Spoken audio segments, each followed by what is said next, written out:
Hey everybody, it's Tiffany and Arlen the Patio Gardeners. And Tiffany, it's going pretty well in the Chicago area, isn't it? Yeah, it's not too bad. We aren't quite having spring. We've kind of jumped straight into the summer. Yeah. Been having a lot of 80s, some days into the 90s, which overall the plants seem to be okay with. Yeah. Look at here are our radishes that are coming up. I don't know how well you can see, but boy, they're nice and big and red looking. It's kind of hard to see because of the chicken wire, but that's all going well. And then we have our carrots next to our radishes and carrots. Everything seems to be coming up pretty well with two exceptions. Let's just swing around here. What in the world was this supposed to be?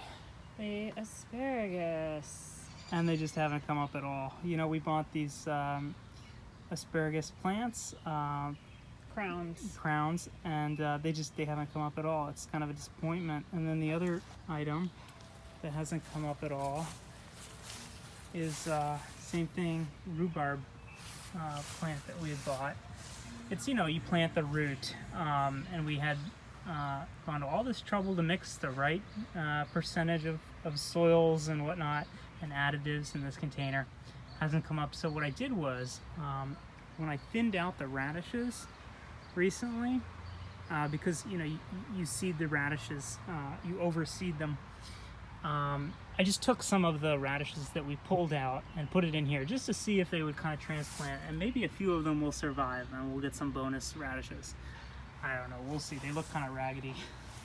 We'll see. It's an experiment. It doesn't hurt anything. Yeah, because certainly that rhubarb is not coming up in this pot, unfortunately. Yeah, we're not sure what went wrong. It might be a temperature issue. Yeah, it might have just been too late in the season that we planted. Too late, and it got hot so fast. Yeah. So next year we'll probably try again and just try to plant them, I guess, a little bit earlier and see if that works. Hey, listen, let me ask you, what do you think will be the first thing that we harvest this year? Maybe squash. Maybe a squash. I was thinking, you know, this chard has gotten pretty big. We have some Swiss chard here. Yeah. We could make a salad out of some of this here. It's fairly large, so we might harvest some of that, and we have some sorrel behind it that is probably not going to get that much bigger. Anyway, that's what we have growing in our garden. Let us know in the comments how things are going for you. If you've had hot weather and how that's impacted you recently.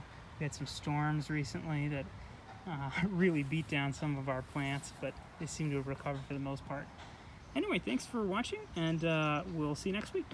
Bye. Bye.